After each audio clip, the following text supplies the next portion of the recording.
آج حالات ایسے بنتے چلے جا رہے ہیں کہ ہم صدقہ فطر ہو یا زکوٰۃ ہو کسی کو دے کر کے ہم یہ سمجھتے ہیں کہ ہم نے ان پر احسان کیا ہے، ہم ان پر احسان کر رہے ہیں یہ دے کر کے۔ یہ سوچ اور اس فکر کو اپنے ذہن و فکر میں نہیں لانی چاہیے، بلکہ ہمارے اعمال اللہ تعالیٰ کے بارگاہ میں قبول ہونے کا ذریعہ اللہ تعالیٰ نے اس صدقے کو رکھ دیا ہے۔ تو وہ صدقہ ہم دے رہے ہیں تو خود ہم اپنے آپ پر احسان کر رہے ہیں، ہم اپنے رب کو اپنے لیے راضی کر رہے ہیں تاکہ رب ہم سے راضی ہو اور ہم پر مہربانی فرمائے اور ہمارے عمل کو قبول فرمائے اور ہمیں اس کی نعمت جو اس نے بنائی ہے جنت اس کا حقدار بنا دے۔ افسوس کی بات ہے کہ دیکھنے میں آیا ہے کہ لوگ زکوٰۃ کے نام پر اور صدقہ خیرات کے نام پر جو کپڑے وغیرہ بناتے ہیں لوگوں کو تقسیم کرتے ہیں، اس میں اگر کوئی غریب اگر کوئی جلد بازی کر دیتا ہے، کوئی عجلت کر دیتا ہے یا ہاتھ پھیلا کر کے کچھ اور مزید وہ طلب کر لیتا ہے، تب اس کو چھڑک دیا جاتا ہے، ڈانٹ دیا جاتا ہے، کبھی کبھار تو گالی گلوچ کر کے انہیں زود و کوب کر کے دور کر دیا جاتا ہے، انہیں حقارت کی جاتی ہے۔ یہ اللہ اور اس کے رسول کو ناپسند عملوں میں سے عمل ہیں۔ یاد رکھیں اگر کسی غریب کو بھی آپ صدقہ دے رہے ہیں تو عزت سے دینا چاہیے، اس کو حقیر جان کر کے نہ دیں، اس لیے کہ آج مال آپ کے پاس ہے، آج مال صدقہ کرنے کی طاقت اللہ نے آپ کو بخشی ہے۔ یہ دور بعید نہیں ہے، یہ دن دور نہیں ہے کہ اگر اللہ نے چاہا تو کل آپ مانگنے والے ہو جائیں، جس کو آپ نے دیا ہے وہ آپ کو دینے والا ہو جائے، ایسا وقت ضرور آ سکتا ہے۔ اللہ تعالیٰ نے فرمایا ہے وَتُعِزُّ مَن تَشَاءُ وَتُذِلُّ مَن تَشَاءُ بِيَدِكَ الْخَيْرُ، یعنی اللہ تعالیٰ ہی کے دست قدرت میں عزت و ذلت ہے، جسے چاہے ذلت دے دے، جسے چاہے عزت دے دے۔ آج اللہ نے ہمیں مال دے کر کے آسائش دی ہے تو اس کو مغروری کی صورت نہیں بنانی چاہیے، مغرور نہیں ہو جانا چاہیے کہ ہمارے پاس مال ہے، غریب ہمارے پاس ہاتھ پھیلا کر کے آیا ہے۔ غریب آیا ہے تاکہ ہمارے عمل اللہ کے بارگاہ میں قبول ہو جائیں، غریب آیا ہے تاکہ وہ صدقے کا حقدار آیا ہے تاکہ اس تک کہ اس کا حق پہنچ جائے اور ہم اللہ کی بارگاہ میں غریب کا حق ادا کر کر کے پہنچنے والے ہو جائیں۔ غریبوں کا جو حق ہے وہ حق دیا جا رہا ہے، ہم اپنے مال میں سے بغیر حق کے انہیں دے رہے نہیں، وہ حق ہے ان کا۔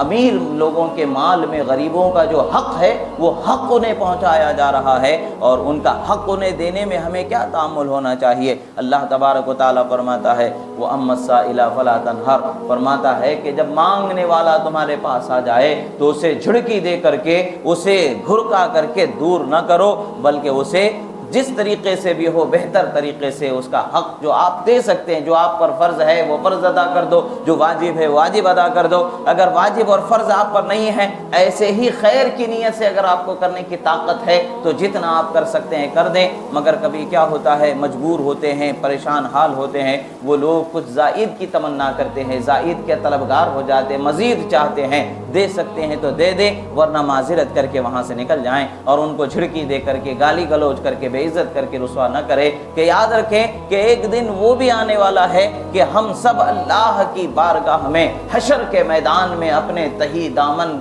جھولیوں کو پھیلائے ہوئے کھڑے ہوں گے کہ مولا رحم فرما دے، کرم فرما دے، بخش دے مولا، ہم پر احسان فرما دے۔ وہ وقت بھی ہمارے سامنے آنے والا ہے۔ اس وقت پر جب ہم اللہ تعالیٰ کے سامنے حاضر ہوں گے اور رب ہم سے سوال کر لے گا، جب میں نے تمہیں دنیا میں کسی کی ضرورت و حاجت کو پورا کرنے کی طاقت بخشی تھی تو تم اپنی طاقت ہونے کے باوجود ان کے ساتھ اچھا سلوک کیوں نہیں کر پائے؟ جب تم نے ان کو دیا تو یہ برا سلوک کیوں کیا؟ نہیں دیا تو کیوں نہیں فرض تم نے ادا نہیں کیا؟ جب یہ سوال ہوگا تو ہم کیا جواب دیں گے؟ ہم اس دن کو یاد رکھیں گے۔ اور آج بھی ہم میں سے کوئی شخص ایسا بے نیاز نہیں ہے کہ وہ خدا کی بارگاہ سے مانگنے سے، طلب کرنے سے بے نیاز کر دیا گیا ہے۔ ہم میں کے ہر شخص کو اللہ تعالیٰ نے اس کا محتاج ہی رکھا ہے۔ بغیر مانگے ہماری زندگی نہیں ہوتی ہے، بغیر اس کی بارگاہ میں دامن پھیلائے ہماری زندگی نہیں ہوتی ہے۔ اولاد ہے تو مانگے بغیر نہیں ملنے والی ہے۔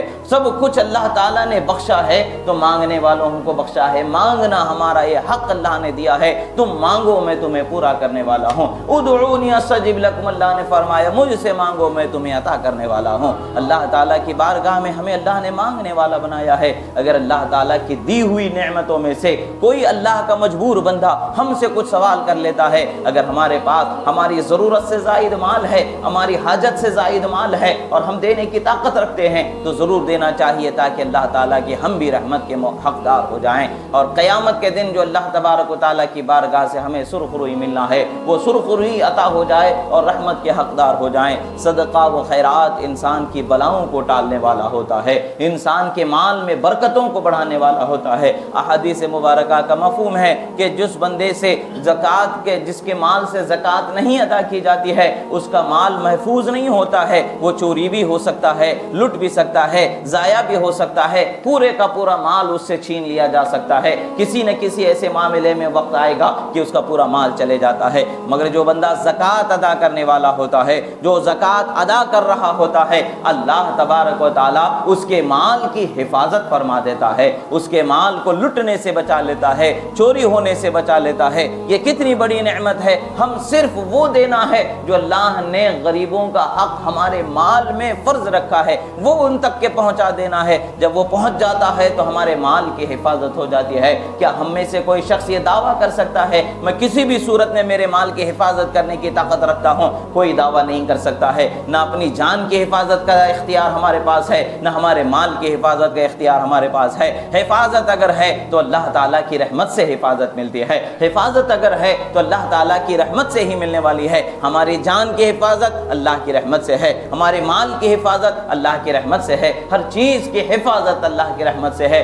مان لیں بظاہر چوری نہ ہو جائے، بظاہر مال نہ لٹ جائے، مگر کوئی ایسی بیماری آ جائے کہ کل کا کل مال اس کے اندر چلا جائے، کیا فائدے کا یہ مال ہے، کیا فائدے کا وہ بدن ہے؟ انسان پریشان و حیران رہ کر کے زندگی گزار دیتا ہے۔ پریشانیوں سے بچنے کا سبب ہے کہ اللہ کی راہ میں صدقہ و خیرات کرنے کی عادت بنانی چاہیے۔ اگر آپ کے پاس مال ہے تب بھی ادا کریں، اگر مال نہیں ہے تب بھی عادت بنائے رکھیں، تاکہ اللہ تبارک و تعالی صدقہ دینے والے کے مال میں برکت عطا فرماتا ہے۔ زکوٰۃ کا مطلب ہی یہ ہوتا ہے کہ پاکیزہ کرنا اور زیادہ کرنا، بڑھانا ہوتا ہے۔ جب اللہ تبارک و تعالیٰ کی طرف سے یہ چیز ہم پر لازم کی گئی ہے، فرض کی گئی ہے، مال میں سال پورا ہونے پر مالک کے نصاب پر جب وہ صدقہ دیتا ہے تو اس کے مال کو بڑھایا جاتا ہے اور اس کے مال کی حفاظت کی جاتی ہے اور اسے پاکیزہ کیا جاتا ہے اور اللہ تبارک و تعالیٰ کے فضل کا اسے حقدار بنا دیا جاتا ہے۔